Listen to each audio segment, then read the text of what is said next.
जय श्री कृष्णा। राधे राधे दोस्तों, आप सभी को निर्जला एकादशी की हार्दिक शुभकामनाएं। आप सभी पर भगवान विष्णु की कृपा सदा सर्वदा बनी रहे। आज की वीडियो में आप सुनेंगे निर्जला एकादशी की संपूर्ण व्रत कथा। निर्जला यानी यह व्रत बिना जल ग्रहण किए और उपवास रखकर किया जाता है। इसलिए यह व्रत कठिन तप और साधना के समान महत्व रखता है। ज्येष्ठ मास के शुक्ल पक्ष की एकादशी निर्जला एकादशी कहलाती है। इस व्रत को भीमसेन एकादशी या पांडव एकादशी के नाम से भी जाना जाता है। पौराणिक मान्यता है कि 5 पांडवों में एक भीमसेन ने इस व्रत का पालन किया था और बैकुंठ को गए थे। इसलिए इसका नाम भीमसेनी एकादशी भी हुआ। निर्जला एकादशी की कथा सुनने मात्र से सभी मनोकामनाएं पूर्ण हो जाती हैं। तो आज मैं आप सभी को सुनाने जा रही हूँ निर्जला एकादशी व्रत की बड़ी ही दुर्लभ कथा। हस्तिनापुर का राज दरबार आज विशेष रूप से सुसज्जित है। स्वर्ण सिंहासन, श्वेत चंबर, रत्न जटित दीपमालाओं की आभा से मंडप जगमगा रहा है। पांडवों के बीच बैठा है बल का प्रतीक भीमसेन, किंतु आज उनके मुख पर पराक्रम नहीं बल्कि गंभीर दुविधा की रेखाएं हैं। हर एकादशी पर माता कुंती, सहदेव, नकुल, अर्जुन और स्वयं युधिष्ठिर महाराज और द्रौपदी सभी व्रत रखते हैं संयम और श्रद्धा के साथ। लेकिन भीम जो अग्नि से उत्पन्न है, जिनकी अग्नि जैसी भूख है, वे हर बार मन मार कर उस पुण्य से वंचित रह जाते थे। आज युधिष्ठिर महाराज नहीं बल्कि राज्यसभा में स्वयं भीमसेन भगवान श्री कृष्ण से पूछ रहे हैं कि हे मधुसूदन, मुझे कोई ऐसा मार्ग बताइए कि मैं भी व्रत का पुण्य प्राप्त कर सकूं, किंतु अपने शरीर की भूख की मर्यादा में रहकर। क्या कोई ऐसी एकादशी है जो पूरे वर्ष के व्रतों का फल एक साथ दे दे? भीमसेन के मुख से ऐसी बातें सुनकर श्री कृष्ण मंद मुस्कान के साथ कहते हैं, हे भीम, एक ही एकादशी है निर्जला एकादशी, जो कि पूरे वर्ष की एकादशियों के समान पुण्य देती है। यह व्रत तुम्हारे जैसे वीर के लिए ही है। तो आइए प्रिय श्रोताओं, इस दिव्य संवाद के साथ आरंभ करते हैं निर्जला एकादशी की पावन व्रत कथा, जिसमें छुपा है मोक्ष, पुण्य और भगवान विष्णु की असीम कृपा का रहस्य। पद्म पुराण में वर्णित निर्जला एकादशी व्रत कथा के अनुसार एक बार युधिष्ठिर महाराज ने भगवान श्री कृष्ण से कहा, जनार्दन, अपरा एकादशी का सारा वृत्तांत मैंने सुन लिया। अब ज्येष्ठ मास के शुक्ल पक्ष में जो एकादशी आती हो उसका भी वर्णन कीजिए। भगवान श्री कृष्ण बोले कि हे राजन, इसका वर्णन परम धर्मात्मा सत्यवती नंदन व्यास जी करेंगे, क्योंकि यह संपूर्ण शास्त्रों के तत्वज्ञ और वेद वेदांगों के पारंगत विद्वान है। तब वेद व्यास जी कहने लगे, दोनों ही पक्षों की एकादशियों को भोजन न करें। द्वादशी को स्नान आदि से पवित्र होकर फूलों से भगवान केशव की पूजा करके नित्य कर्म समाप्त होने के पश्चात पहले ब्राह्मणों को भोजन देकर अंत में स्वयं भोजन करें। राजन, जनना शौच और मरणा शौच में भी एकादशी को भोजन नहीं करना चाहिए। यह सुनकर भीमसेन बोले, परम बुद्धिमान पितामह, मेरी उत्तम बात सुनिए। राजा युधिष्ठिर, माता कुंती, द्रौपदी, अर्जुन, नकुल और सहदेव यह एकादशी को कभी भोजन नहीं करते और मुझसे भी हमेशा यही कहते हैं कि भीमसेन, तुम भी एकादशी को ना खाया करो, किंतु मैं इन लोगों से यही कह दिया करता हूँ कि मुझसे भूख नहीं सही जाएगी। तब भीमसेन की बात सुनकर व्यास जी ने कहा कि भीम, अगर तुम्हें स्वर्गलोक की प्राप्ति अविष्ट है और तुम नरक को दूषित समझते हो तो दोनों पक्षों की एकादशी को भोजन कभी मत करना। तब भीमसेन फिर बोले, महाबुद्धिमान पितामह, मैं आपके सामने बिल्कुल सच्ची बात कह रहा हूँ। एक बार भोजन करके भी मुझसे व्रत नहीं किया जा सकता, फिर उपवास करके तो मैं भला रह कैसे ही सकता हूँ। मेरे पेट में ब्रक नामक अग्नि सदा प्रज्वलित रहती है, इसलिए जब मैं बहुत अधिक खाता हूँ तभी यह अग्नि शांत होती है। इसलिए महामुनि, मैं वर्ष भर में केवल एक बार ही उपवास कर सकता हूँ। जिससे स्वर्ग की प्राप्ति हो जाए और जिसके करने से मैं कल्याण का भागी हो सकूं। मुनिवर, ऐसा कोई एक व्रत निश्चय करके बताइए, मैं उसका यथोचित रूप से पालन करूंगा। तब व्यास जी ने कहा, भीम, ज्येष्ठ मास में सूर्य वृष राशि पर हो या मिथुन राशि पर, शुक्ल पक्ष में जो एकादशी हो उसका यत्न पूर्वक निर्जल व्रत करो। केवल कुल्ला या आचमन करने के लिए मुख में जल डाल सकते हो, उसको छोड़कर और किसी प्रकार का जल विद्वान पुरुष को मुख में नहीं डालना चाहिए, नहीं तो व्रत भंग हो जाता है। एकादशी को सूर्योदय से लेकर दूसरे दिन के सूर्योदय तक मनुष्य जल का त्याग करे तो यह व्रत पूर्ण होता है। इसके बाद द्वादशी को निर्मल प्रभात काल में स्नान करके ब्राह्मणों को विधि पूर्वक जल और स्वर्ण का दान करें। इस प्रकार सब कार्य पूरा करके जितेंद्रिय पुरुष ब्राह्मणों के साथ भोजन करें। वर्ष भर में जितनी एकादशी होती हैं उन सब का फल निर्जला एकादशी के सेवन से मनुष्य प्राप्त कर लेता है और इसमें बिल्कुल भी संदेह नहीं है। शंख, चक्र और गदा धारण करने वाले भगवान केशव ने मुझसे कहा था कि यदि मनुष्य सबको छोड़कर एकमात्र मेरी शरण में आ जाए और एकादशी को निराहार रहे तो वह सब पापों से छूट जाता है।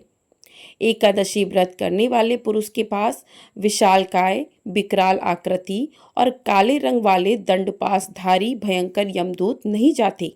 अंतकाल में पीतांबरधारी सौम्य स्वभाव वाले, हाथ में सुदर्शन धारण करने वाले और मन के समान वेगशाली विष्णु दूत आकर इस वैष्णव पुरुष को भगवान विष्णु के धाम में ले जाते हैं।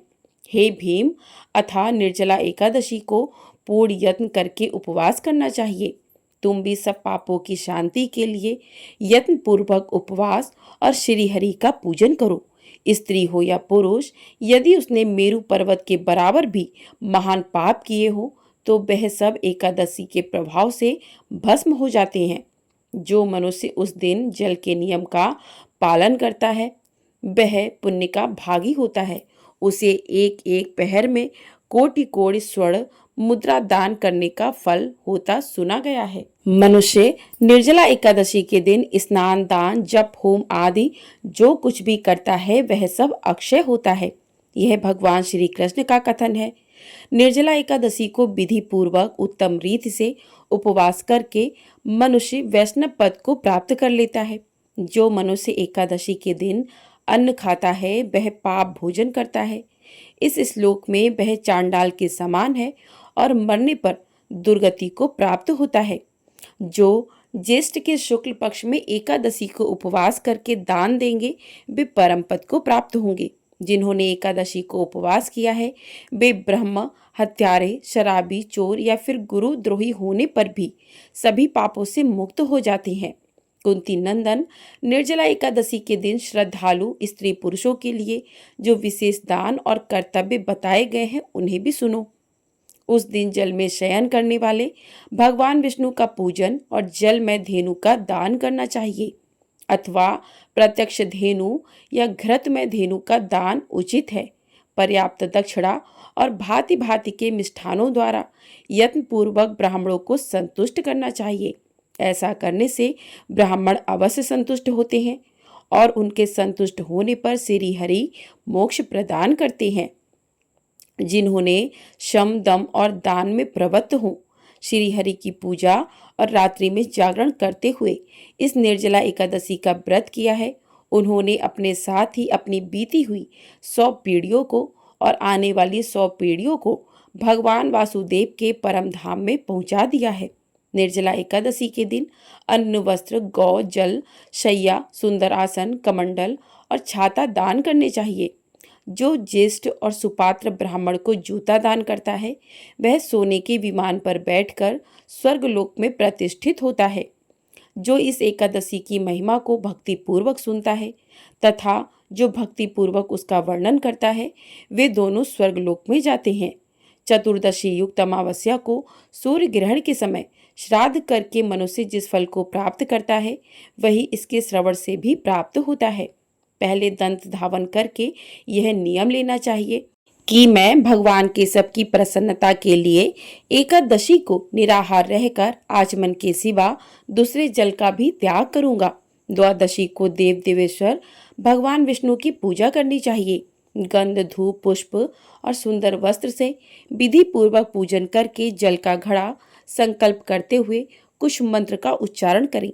संसार सागर से तारने वाले देव देव ऋषिकेश, इस जल के घड़े का दान करने से आप मुझे परम गति की प्राप्ति कराइए।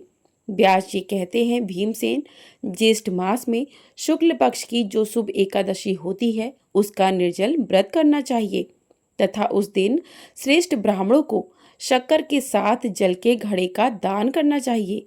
ऐसा करने से मनुष्य भगवान विष्णु के समीप पहुंचकर आनंद का अनुभव करता है। इसके पश्चात द्वादशी को ब्राह्मण भोजन कराने के बाद स्वयं भोजन करें। जो इस प्रकार पूर्ण रूप से पाप नाशिनी एकादशी का व्रत करता है वह सब पापों से मुक्त होकर अनामय पद को प्राप्त होता है। ऐसे व्यक्ति को मोक्ष की प्राप्ति हो जाती है।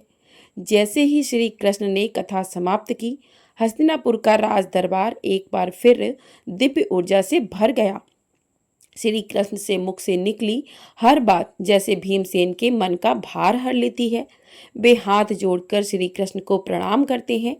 हे केशव, आपने मुझे वह अमूल्य उपाय बताया है जो मुझे मेरे परिवार के व्रत सादृश्य पुण्य की ओर ले जाएगा।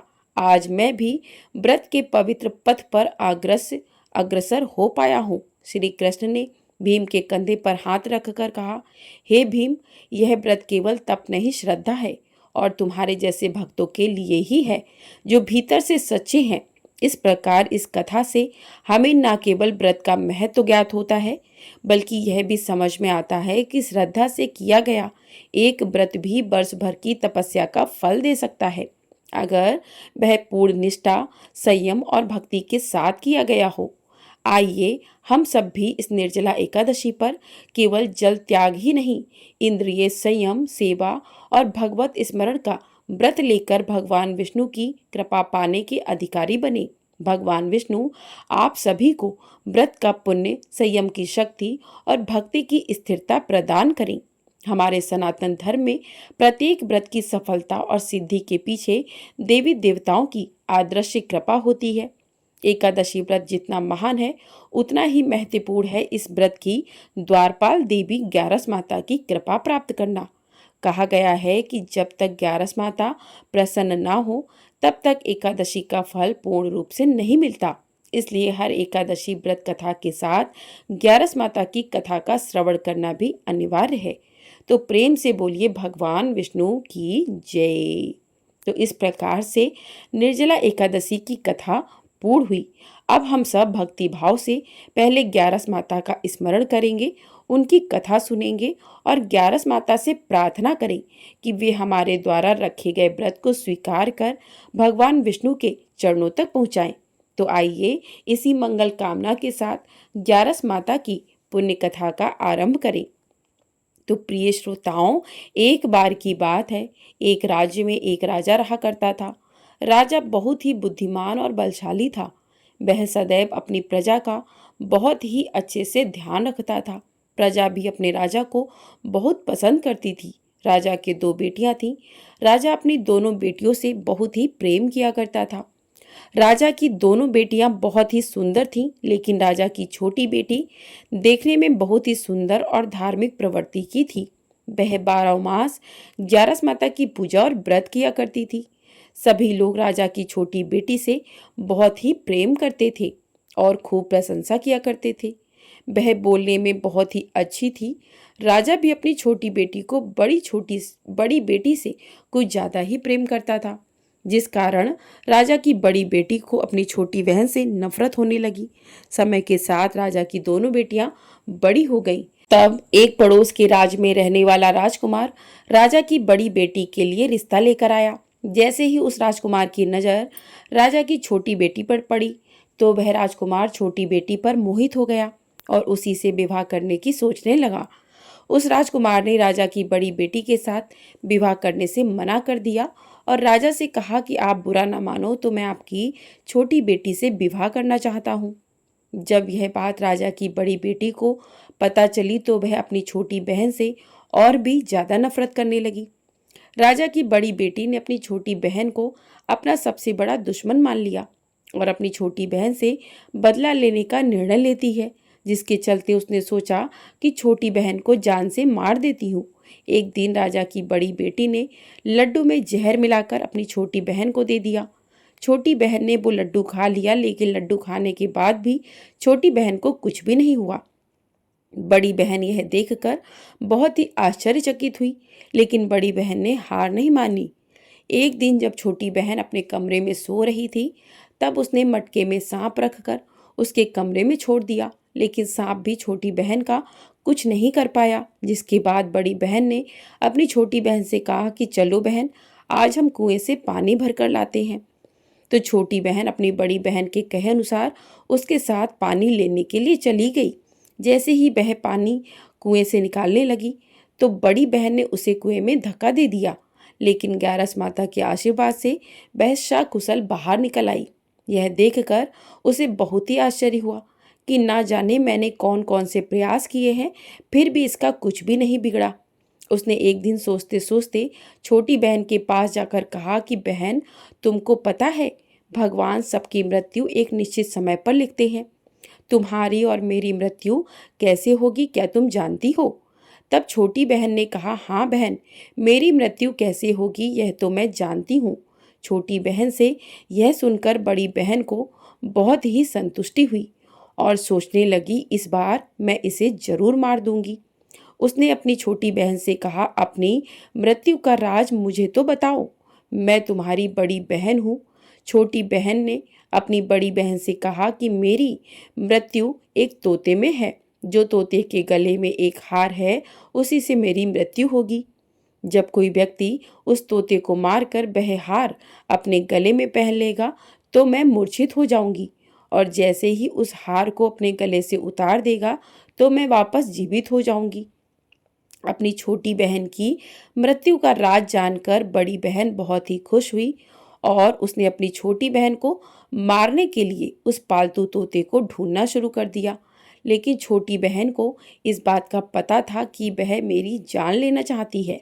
वह अपने पिताजी के पास गई और अपने पिताजी से कहा कि पिताजी, अगर मेरी मृत्यु हो जाए तो मुझे जलाना मत, बल्कि आप मुझे पुरानी वाली जो हवेली है उसमें एक पलंग पर लिटाकर छोड़ देना। अपनी छोटी बेटी के मुंह से यह बात सुनकर राजा को बहुत ही बुरा लगा। उसने अपनी बेटी से पूछा कि बेटी, तुम ऐसी बातें क्यों कर रही हो? 2-4 दिन में तेरी शादी होने वाली है। तब राजा की छोटी बेटी ने बताया, पिताजी, समय किसी के लिए नहीं रुकता, कब क्या हो जाए किसी को कुछ भी नहीं पता है। फिर राजा ने अपनी छोटी बेटी से कहा कि तुम्हारा ऐसा बोलना मुझे बिल्कुल भी अच्छा नहीं लगता। लेकिन छोटी बेटी ने अपने पिताजी को ऐसा करने पर मजबूर कर दिया और वचन ले लिया कि मरने के बाद जलाना नहीं है। तो राजा ने भी अपनी छोटी बेटी की बात मान ली और 2-3 दिन बाद जब शादी का समय आया, घर में पूरा शादी का माहौल था। पूरे गाजे बाजे के साथ बारात आई। राजकुमार बारात लेकर राजा के घर आया। राजकुमार और राजा की छोटी बेटी का विवाह शुरू हो गया।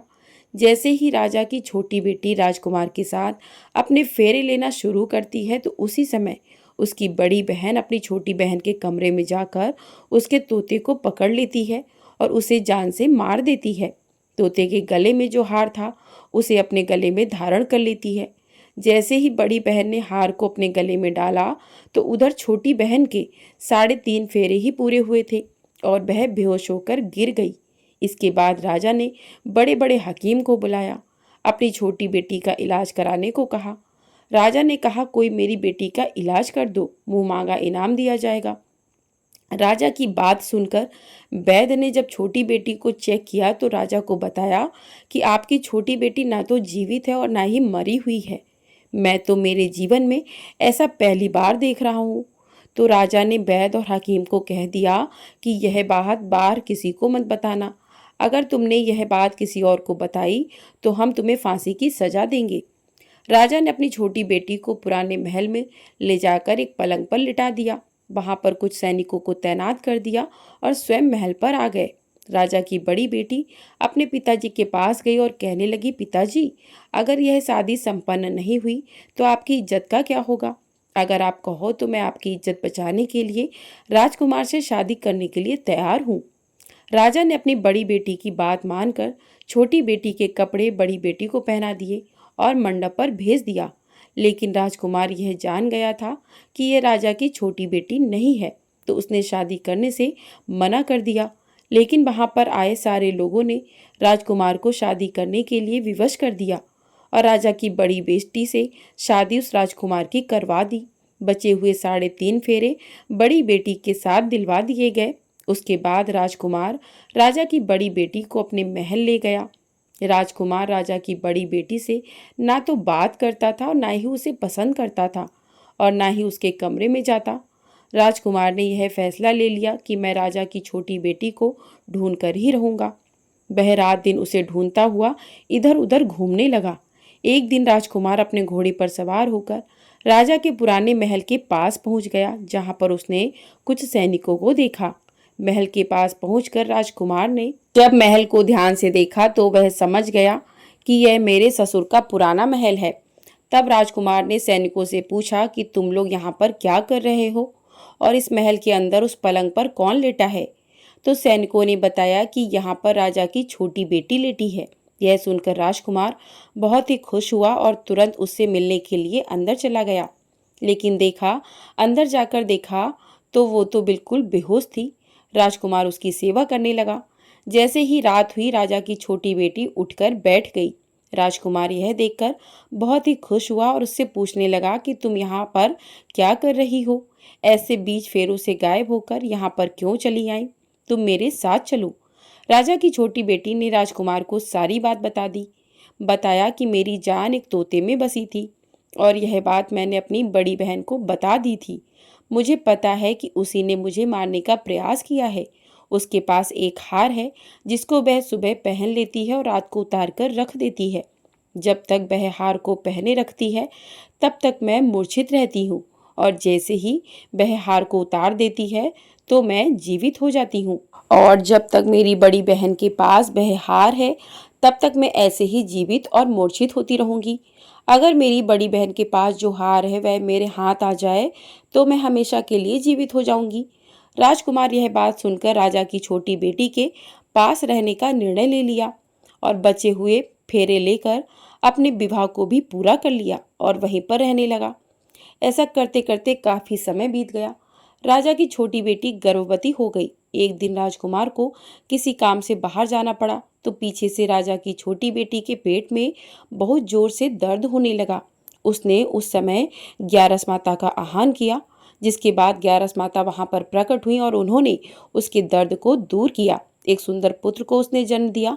जब आधी रात को राजकुमार बाहर से आया तो उसने ग्यारस माता को देखा तो वह बहुत ही आश्चर्यचकित हुआ। उसने तुरंत माता को प्रणाम किया। ग्यारस माता ने राजकुमार से कहा कि जब तुम्हारा बेटा 5 वर्ष का हो जाए तो तुम अपनी पत्नी का हार लाकर इसके गले में डाल देना, जिससे यह हमेशा के लिए जीवित हो जाएगी। समय के चलते राजकुमार का बेटा 5 साल का हो गया। एक दिन राजकुमार को फिर किसी काम से बाहर जाना पड़ा। उसने अपने बेटे से कहा, तुम अपनी माता का ध्यान रखना और मैं शाम तक लौट आऊँगा। जैसे ही राजकुमार वहां से बाहर निकला तो बड़ी बहन के सैनिकों ने उसे देख लिया और बड़ी बहन को जाकर सारी बात बता दी, जिसके बाद बड़ी बहन अपनी छोटी बहन के पुत्र को वहां से उठवा लिया और उसे मरवा दिया। उसके 2 टुकड़े करवाए। पहले टुकड़े को चक्की के पास छुपा दिया और दूसरा टुकड़ा अपने पलंग के नीचे रख लिया। यह देखकर ग्यारस माता ने भिखारिन का रूप धारण किया और उसके घर आ गई। भिक्षा मांगने लगी तो बड़ी बहन ने अपने नौकरों से कहा कि जाओ भिखारी को भिक्षा दे दो। लेकिन जैसे ही नौकर ग्यारस माता को भिक्षा देने के लिए जाता है तो माता उन्हें मना कर देती हैं और कहती हैं, मैं तुम्हारी रानी से ही भिक्षा लूंगी। नौकरों ने अंदर जाकर कहा कि रानी, वह हमसे भिक्षा नहीं ले रहे, बोल रहे हैं कि मैं रानी से ही भिक्षा लूंगा। जब बड़ी बहन स्वयं भिक्षा देने के लिए भिखारन बनी ग्यारस माता के पास आती है, उससे पहले ही माता एक बिल्ली का रूप बनाकर उसके कमरे में चली जाती हैं। वहां पर जो छोटी बेटी के पुत्र का एक टुकड़ा था वह उठा लेती हैं और दूसरा चक्की के पास से उठाकर जीवित कर देती हैं और वहां से लेकर चली जाती हैं। और राजकुमार को सारी बात बताकर उन्हें उसका बेटा सौंप देती हैं। राजकुमार अपने बेटे को लेकर उस बड़ी बहन के पास जाता है और उसे कहता है कि इस बच्चे का अच्छे से ध्यान रखना है। अगर तुम इस बच्चे का अच्छे से ध्यान रखोगी तो ही मैं तुमसे बात करूँगा, वरना मैं यहाँ से चला जाऊँगा। एक दिन राजकुमार ने अपने बच्चे से कहा कि तुम ऐसा करो, तुम्हारी माँ के गले का हार, वो हार मांग लो और तुम्हारी जिद की वजह से वह तुम्हें दे देंगी। अपने पिताजी के कहे अनुसार लड़का अपनी बड़ी माँ के पास जाकर कहता है कि माँ, मुझे तुम्हारे गले का हार चाहिए।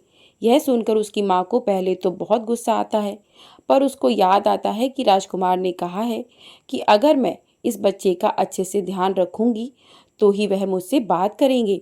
वह सोचती है कि छोटी बहन अब तक तो मर गई होगी, उसे जला भी दिया गया होगा, अब कौन सी जिंदा होने वाली है। यही सोचकर वह हार को निकालकर उस बच्चे को दे देती है। वह बच्चा उस हार को ले जाकर अपने पिताजी को दे देता है। तो राजकुमार अपने बेटे और उस हार को लेकर वहां से चला जाता है और जाते हुए कहकर जाता है कि तुम हमारे लिए खाना बनाकर तैयार रखना, मैं शाम को आकर तुम्हारे साथ ही खाना खाऊंगा। यह कहकर अपने बेटे को लेकर वहां से सीधा राजा के पास जाता है और राजा को सारी बात बता देता है। राजा अपनी बड़ी बेटी की यह करतूत सुनकर बहुत ही क्रोधित होते हैं और अपनी परवरिश को दोष देने लगते हैं। राजा राजकुमार को अपनी छोटी बेटी के साथ रहने का आदेश देते हैं। राजकुमार वह हार लेकर छोटी रानी के पास जाता है और उसके गले में वह हार डाल देता है, जिससे वह जीवित हो जाती है। दोनों बहुत ही खुश हो जाते हैं। राजकुमार अपने बेटे और अपनी पत्नी को लेकर अपने राज्य में चला जाता है। इस तरह एकादशी व्रत के प्रभाव से राजा की छोटी बेटी को अपने जीवन में आई तमाम मुसीबतों से छुटकारा मिलता है। प्रेम से बोलिए ग्यारस माता की जय।